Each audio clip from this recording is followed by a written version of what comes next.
Assalamualaikum warahmatullahi wabarakatuh. Perkenalkan, saya Sintong Parlian Sinabutar dengan NPM 2311031015. Pada kesempatan ini dan melalui video ini, saya akan menyampaikan sebuah materi yaitu mengenai bab 4 dengan judul konsolidasi laporan keuangan pada anak perusahaan yang dimiliki penuh. Konsolidasi laporan keuangan itu merupakan proses penggabungan laporan keuangan induk dan anak perusahaan yang sehingga informasi keuangan ditampilkan sebagai satu entitas ekonomi tunggal. Nah, jika anak perusahaan dimiliki sepenuhnya atau secara 100%, maka seluruh aset, liabilitas, pendapatan, dan beban anak perusahaan akan dikonsolidasikan secara penuh tanpa adanya kepentingan non pengendali. Selanjutnya itu, pada kepentingan non pengendali ataupun konsolidasi laporan keuangan itu memiliki ketentuan dasar hukum sesuai dengan standar akuntansi. Yang pertama itu ada PSAK 65 atau IFRS 10, yaitu mengatur tentang penyusunan laporan keuangan konsolidasian. Dan yang kedua yaitu ada PSAK 4, yaitu menjelaskan tentang laporan keuangan tersendiri yang dibuat oleh induk perusahaan. Dan yang ketiga ada konsep pengendalian, yang dimana ini berisi tentang induk perusahaan memiliki kendali penuh atas anak perusahaan, yang berarti memiliki hak untuk mengatur kebijakan keuangan dan operasional anak perusahaan guna memperoleh manfaat ekonomi. Nah, prinsip dasar konsolidasi. Prinsip dasar konsolidasi itu memiliki hak peran yang sangat penting dalam kepentingan non pengendali ataupun pada saat laporan keuangan konsolidasian. Di sini ada 4 poin. Yang pertama itu ada eliminasi saldo timbal balik, yaitu menghapus transaksi internal antara induk dan anak perusahaan untuk mencegah yang namanya perhitungan ganda. Yang kedua ada eliminasi investasi induk di anak, yaitu investasi yang dicatat oleh induk di anak perusahaan yang dieliminasi terhadap ekuitas anak perusahaan. Dan yang ketiga yaitu penggabungan aset, liabilitas, pendapatan, dan beban, yaitu semua akun anak perusahaan digabung dengan induk tanpa pengecualian.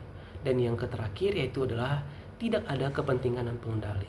Artinya karena kepemilikan penuh, seluruh ekuitas anak perusahaan menjadi bagian dari ekuitas induk. Nah, ada yang namanya proses konsolidasi. Yang pertama yaitu eliminasi saldo timbal balik, yaitu menghapus saldo akun seperti piutang dan utang antara induk dan anak perusahaan agar tidak mempengaruhi laporan keuangan gabungan ataupun penggandaan. Yang kedua, ada eliminasi investasi induk di anak perusahaan.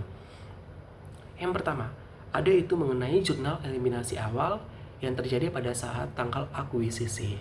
Nah, untuk jurnalnya itu ada modal saham anak, saldo laba anak pada investasi pada anak. Nah, yang kedua ada yang namanya eliminasi dividen. Nah, eliminasi dividen ini biasanya opsional antara ada dan tidak ada. Dan jika ada, maka untuk jurnal itu adalah pendapatan dividen pada dividen dibayarkan. Dan yang ketiga yaitu ada eliminasi laba antar perusahaan, yaitu ini juga opsional jika ada transaksi intragrup yang menghasilkan laba yang belum terrealisasikan. Nah, untuk jurnal itu ada laba ditahan pada persediaan atau aset tetap. Nah, selanjutnya itu adalah penyajian laporan keuangan konsolidasian. Di sini ada 4 untuk laporan keuangannya itu ada mengenai laporan posisi keuangan yang ditampilkan total aset dan liabilitas grup perusahaan.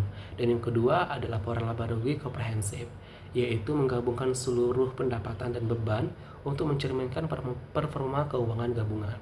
Dan yang ketiga ada laporan perubahan ekuitas, yaitu mencerminkan ekuitas induk setelah dieliminasi kepentingan non pengendali. Dan yang terakhir yaitu ada laporan arus kas, yaitu yang menunjukkan arus kas sebagai satu entitas ekonomi tunggal. Contoh kasus konsolidasi. Yang pertama ada data akuisisi, yang dimana di sini induk memiliki 100% saham anak seharga 500 juta.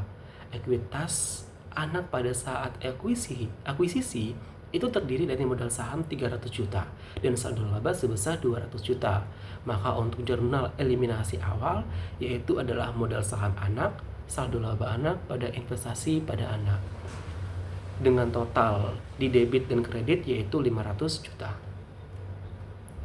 Jadi, kesimpulan dari pemaparan materi kali ini yaitu konsolidasi itu diperlukan agar laporan keuangan mencerminkan posisi keuangan dan performa grup secara akurat dan eliminasi saldo dan transaksi antar perusahaan penting untuk mencegah distori data serta standar PSAK dan IFRS memastikan praktik konsolidasi secara transparan dan akuntabel.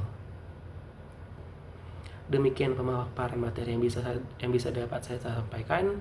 Lebih dan kurangnya saya mohon maaf, dan apabila ada kata-kata yang salah saya mohon maaf. Dengan akhir kata saya mengucapkan terima kasih.